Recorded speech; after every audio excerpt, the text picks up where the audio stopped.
you. Thank you. Thank you. Thank you. Thank you, everyone. Thank you. Thank you. Thank you. Thank you all.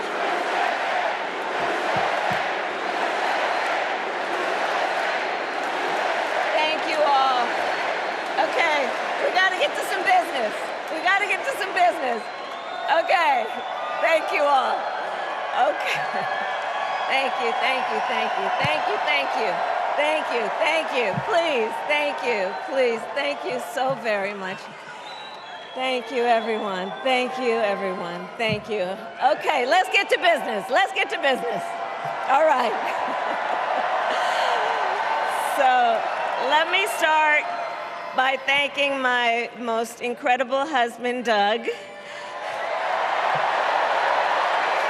for being an incredible partner to me, an incredible father to Cole and Ella, and happy anniversary, Dougie. I love you so very much.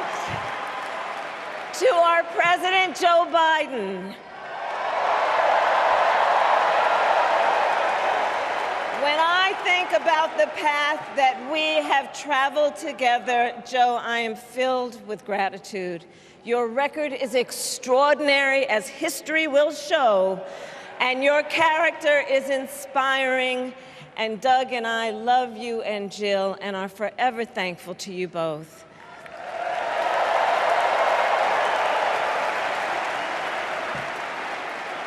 And to Coach Tim Walz,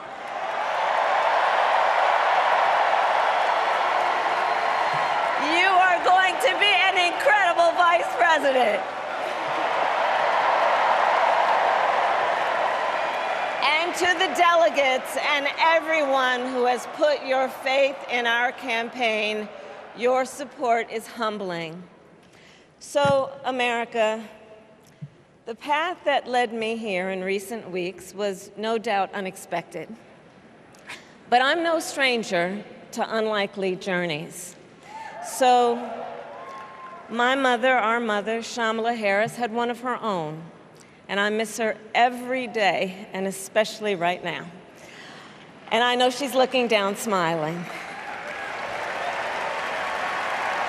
I know that. So my mother was 19 when she crossed the world alone, traveling from India to California with an unshakable dream to be the scientist who would cure breast cancer. When she finished school, she was supposed to return home to a traditional arranged marriage. But as fate would have it, she met my father, Donald Harris, a student from Jamaica.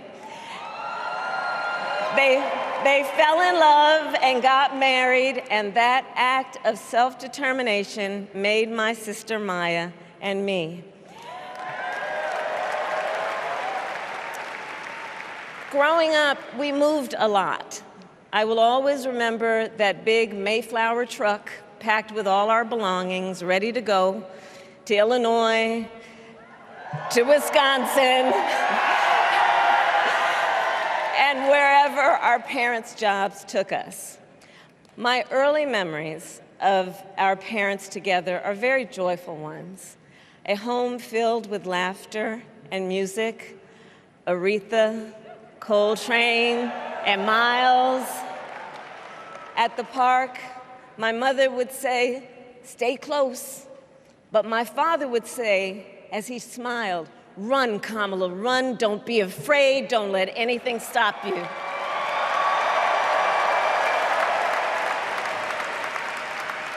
From my earliest years, he taught me to be fearless. But the harmony between my parents did not last. When I was in elementary school, they split up. And it was mostly my mother who raised us. Before she could finally afford to buy a home, she rented a small apartment in the East Bay. In the Bay, you either live in the hills or the flatlands. We lived in the flats.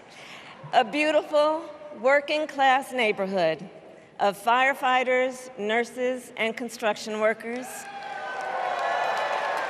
all who tended their lawns with pride.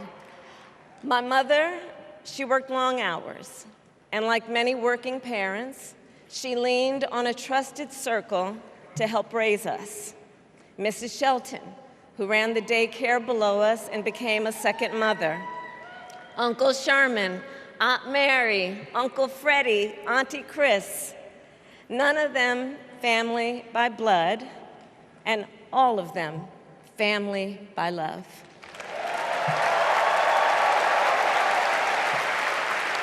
Family who taught us how to make gumbo, how to play chess, and sometimes even let us win. Family who loved us, believed in us, and told us we could be anything and do anything.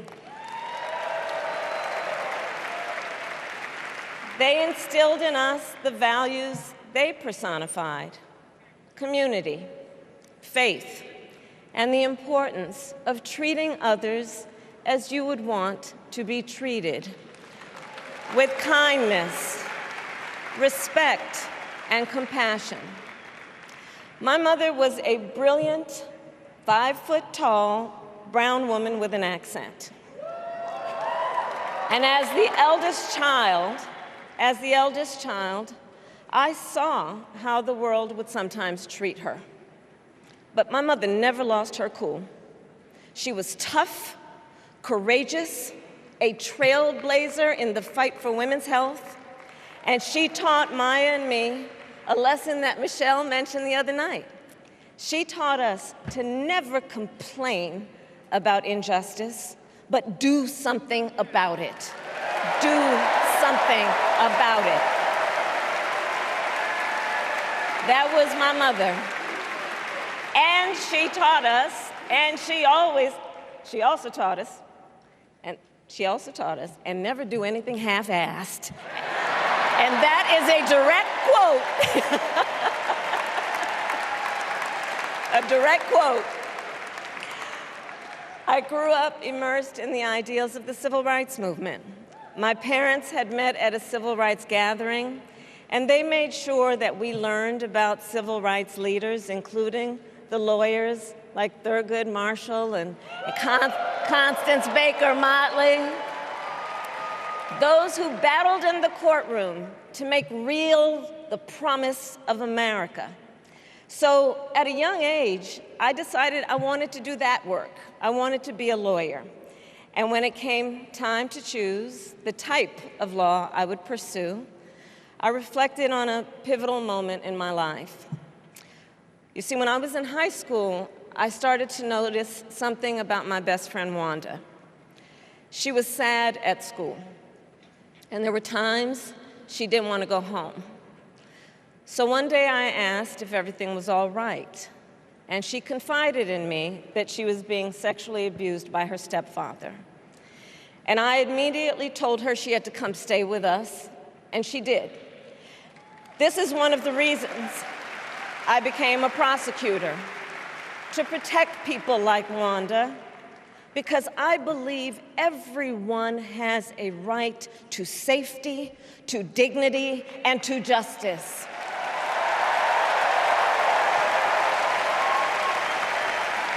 As a prosecutor, when I had a case, I charged it not in the name of the victim, but in the name of the people. For a simple reason. In our system of justice, a harm against any one of us is a harm against all of us.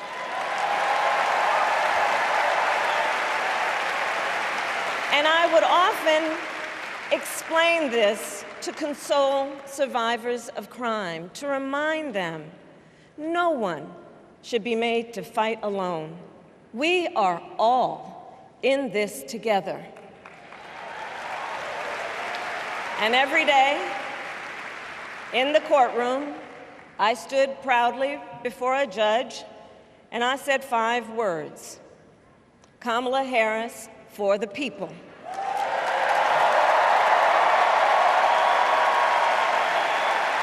And to be clear, my entire career, I've only had one client, the people.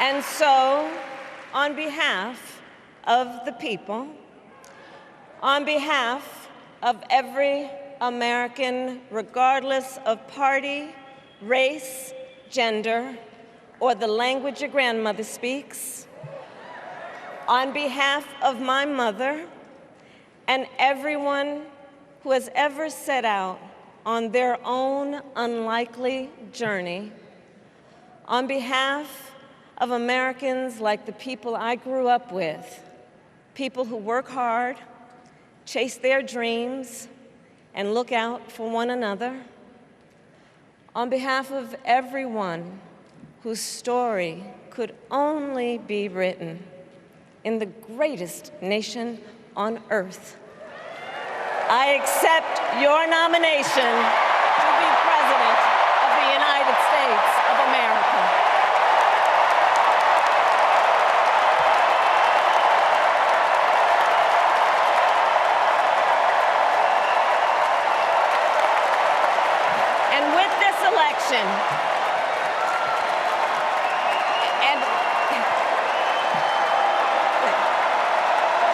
And with this election, our nation with this election has a precious, fleeting opportunity to move past the bitterness, cynicism, and divisive battles of the past, a chance to chart a new way forward. Not as members of any one party or faction, but as Americans. And let me say, I know there are people of various political views watching tonight, and I want you to know, I promise to be a president for all Americans. You can always trust me to put country above party and self, to hold sacred America's fundamental principles, from the rule of law to free and fair elections to the peaceful transfer of power.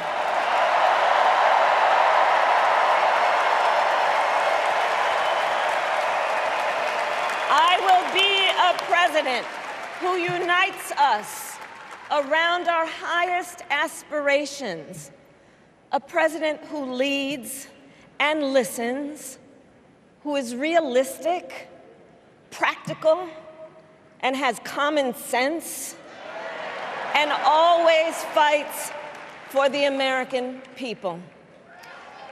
From the courthouse to the White House, that has been my life's work.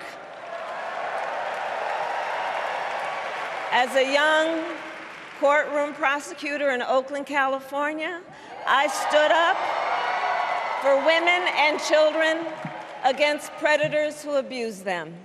As Attorney General of California, I took on the big banks, delivered $20 billion for middle-class families who faced foreclosure, and helped pass a homeowner Bill of Rights, one of the first of its kind in the nation. I stood up for veterans and students being scammed by big for-profit colleges, for workers who are being cheated out of their wages, the wages they were due, for seniors facing elder abuse. I fought against the cartels who traffic in guns and drugs and human beings, who threaten the security of our border and the safety of our communities. And I will tell you, these fights were not easy, and neither were the elections that put me in those offices. We were underestimated at practically every turn, but we never gave up, because the future is always worth fighting for. And that's the fight we are in right now. a fight for America's future.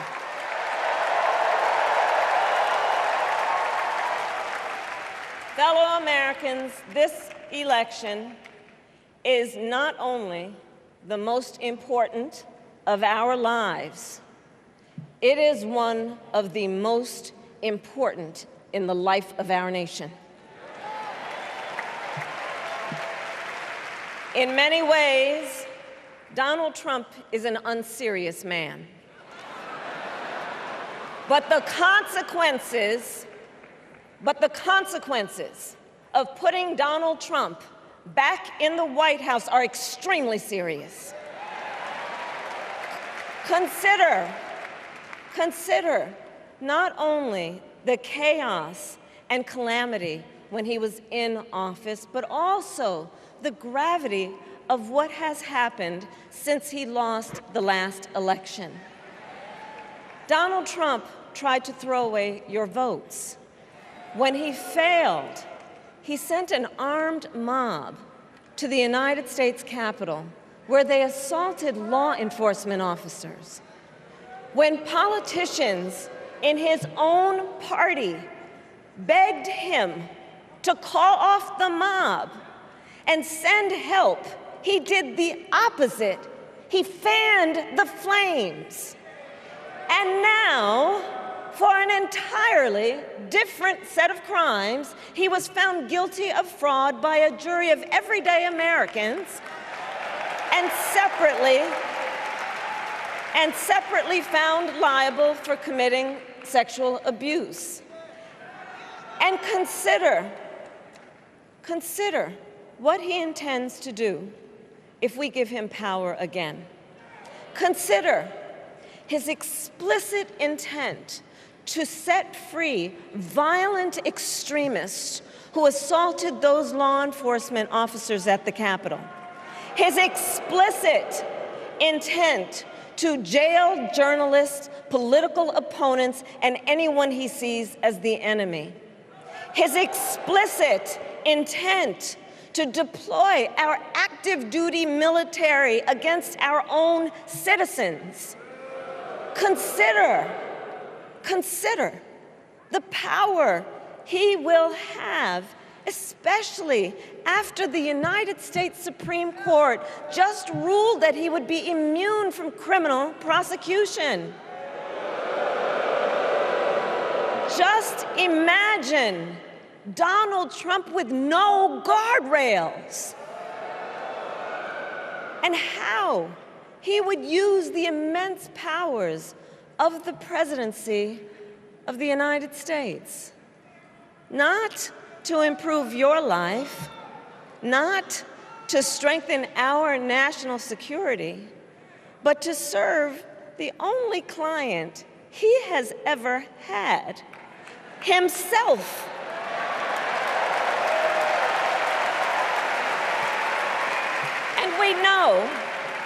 And we know what a second Trump term would look like. It's all laid out in Project 2025, written by his closest advisors, and its sum total is to pull our country back to the past. But America, we are not going back. We are not going back. We are not going back. We are not going back to when Donald Trump tried to cut Social Security and Medicare. We are not going back to when he tried to get rid of the Affordable Care Act, when insurance companies could deny people with pre-existing conditions. We are not going to let him eliminate the Department of Education that funds our public schools. We are not going to let him end programs like Head Start that provide preschool and childcare for our children. America, we are not going back.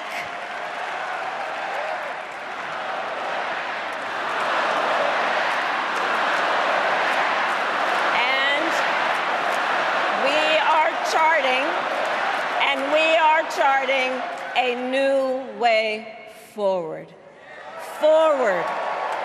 To a future with a strong and growing middle class, because we know a strong middle class has always been critical to America's success. And building that middle class will be a defining goal of my presidency.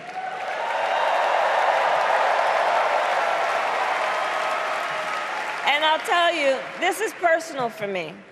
The middle class is where I come from. My mother kept a strict budget. We lived within our means, yet we wanted for little. And she expected us to make the most of the opportunities that were available to us and to be grateful for them. Because, as she taught us, opportunity is not available to everyone. That's why we will create what I call an opportunity economy where everyone has the chance to compete and a chance to succeed. Whether you live in a rural area, small town, or big city. And as president, I will bring together labor and workers and small business owners and entrepreneurs and American companies to create jobs, to grow our economy, and to lower the cost of everyday needs like health care and housing and groceries. We will provide access to capital for small business owners and entrepreneurs and founders. And we will end America's housing shortage and protect Social Security and Medicare. Now compare that to Donald Trump, because I think everyone here knows he doesn't actually fight for the middle class.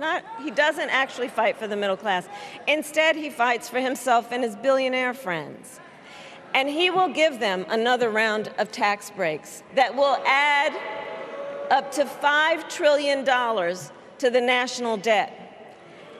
And all the while, he intends to enact what in effect is a national sales tax, call it a Trump tax, that would raise prices on middle-class families by almost $4,000 a year.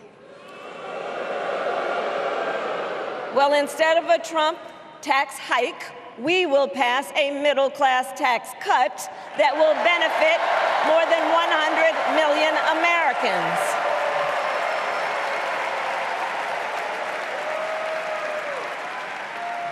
Friends, I believe America cannot truly be prosperous unless Americans are fully able to make their own decisions about their own lives, especially on matters of heart and home.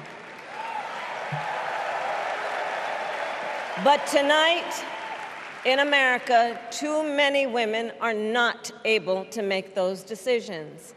And let's be clear about how we got here. Donald Trump handpicked members of the United States Supreme Court to take away reproductive freedom. And now he brags about it.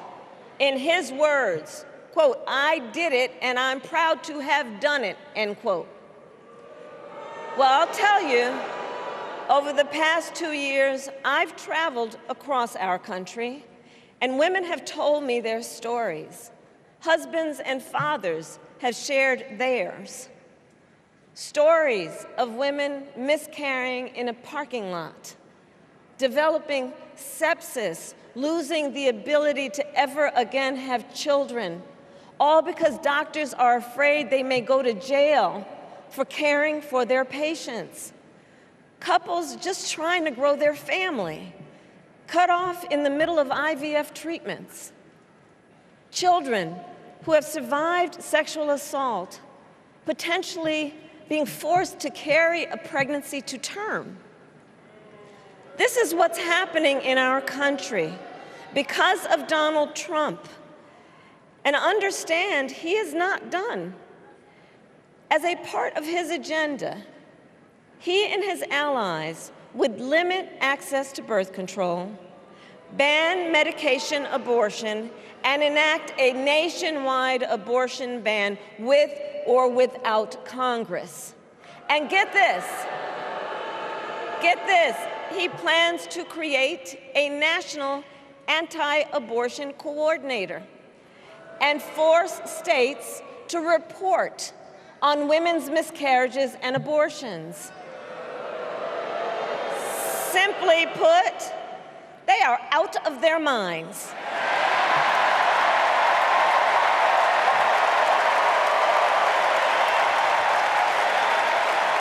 And one must ask, why exactly is it that they don't trust women? Well, we trust women. We trust women. And when Congress passes a bill to restore reproductive freedom, as President of the United States, I will proudly sign it into law.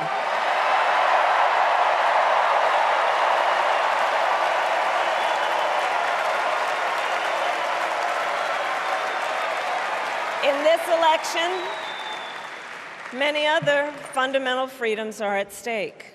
The freedom to live safe from gun violence in our schools, communities, and places of worship.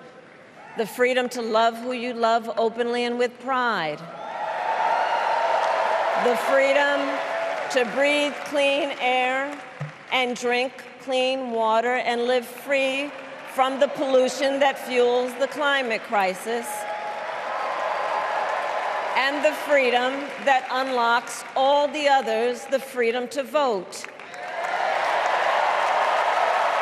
With this election, we finally have the opportunity to pass the John Lewis Voting Rights Act and the Freedom to Vote Act.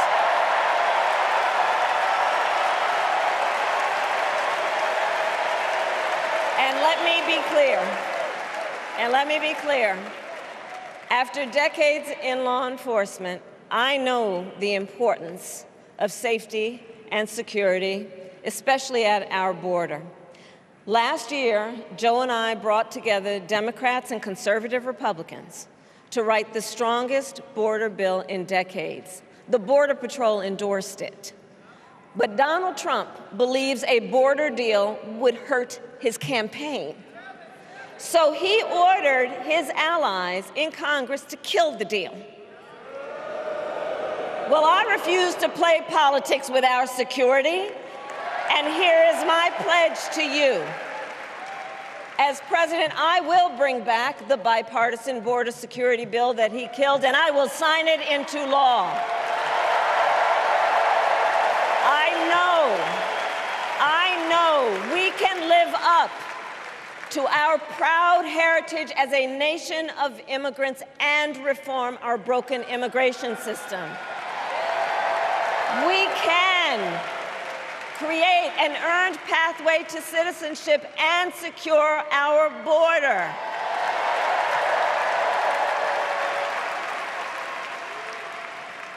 And America, we must also be steadfast in advancing our security and values abroad.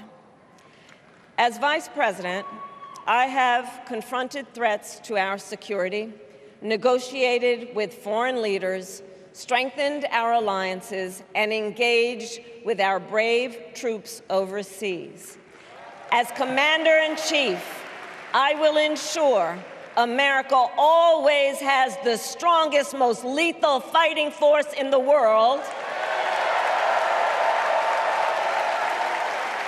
And I will fulfill our sacred obligation to care for our troops and their families, and I will always honor and never disparage their service and their sacrifice.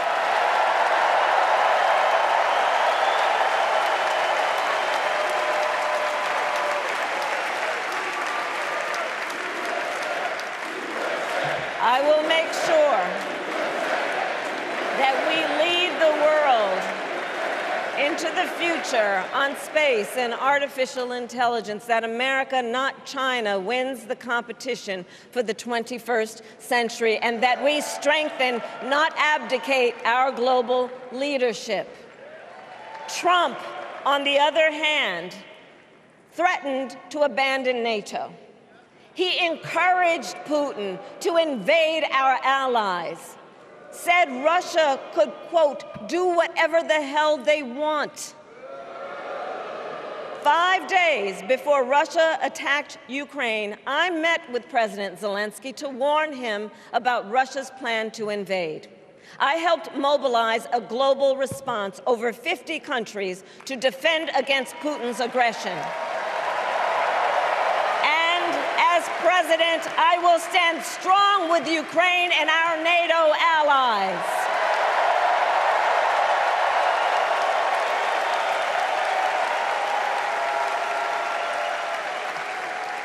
With respect to the war in Gaza, President Biden and I are working around the clock, because now is the time to get a hostage deal and a ceasefire deal done.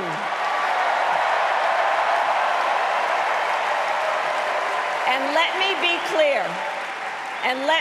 clear, I will always stand up for Israel's right to defend itself, and I will always ensure Israel has the ability to defend itself, because the people of Israel must never again face the horror that a terrorist organization called Hamas caused on October 7,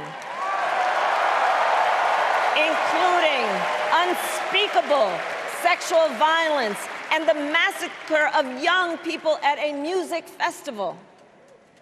At the same time, what has happened in Gaza over the past 10 months is devastating. So many innocent lives lost. Desperate, hungry people fleeing for safety over and over again. The scale of suffering is heartbreaking. President Biden and I are working to end this war such that Israel is secure, the hostages are released, the suffering in Gaza ends, and the Palestinian people can realize their right to dignity, security, freedom, and self-determination.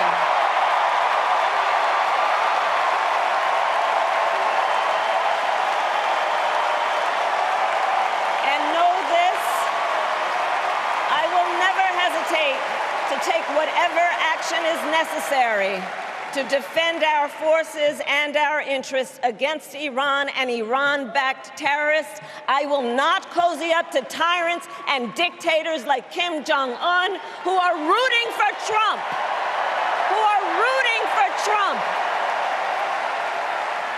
Because, you know, they know he is easy to manipulate with flattery and favors. They know Trump won't hold autocrats accountable because he wants to be an autocrat himself. And as president, I will never waver in defense of America's security and ideals, because in the enduring struggle between democracy and tyranny, I know where I stand and I know where the United States belongs.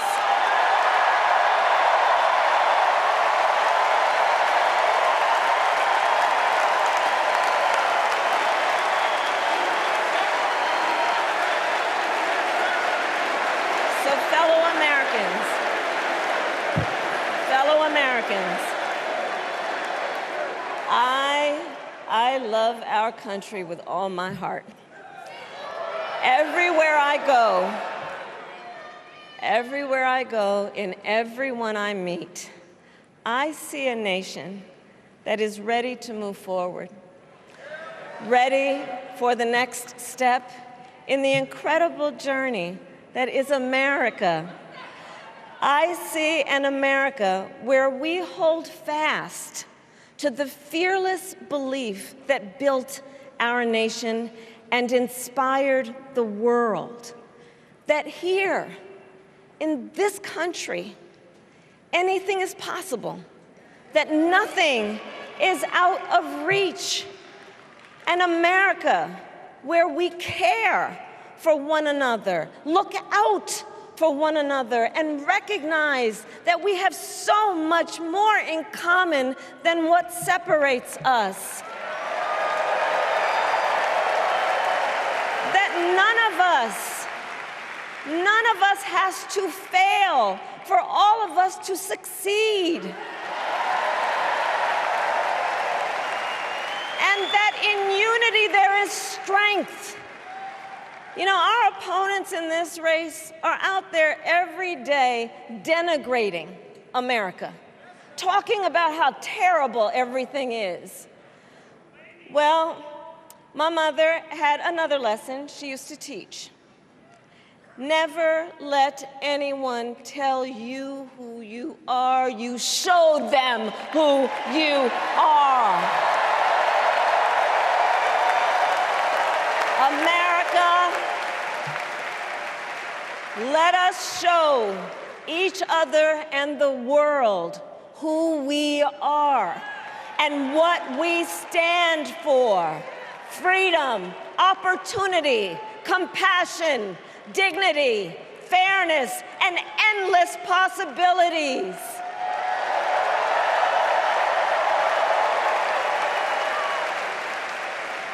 We are the heirs to the greatest democracy in the history of the world.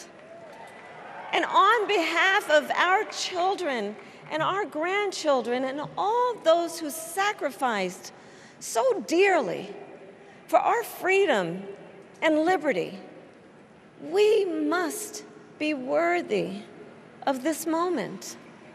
It is now our turn to do what generations before us have done, guided by optimism and faith, to fight for this country we love, to fight for the ideals we cherish, and to uphold the awesome responsibility that comes with the greatest privilege on earth, the privilege and pride of being an American.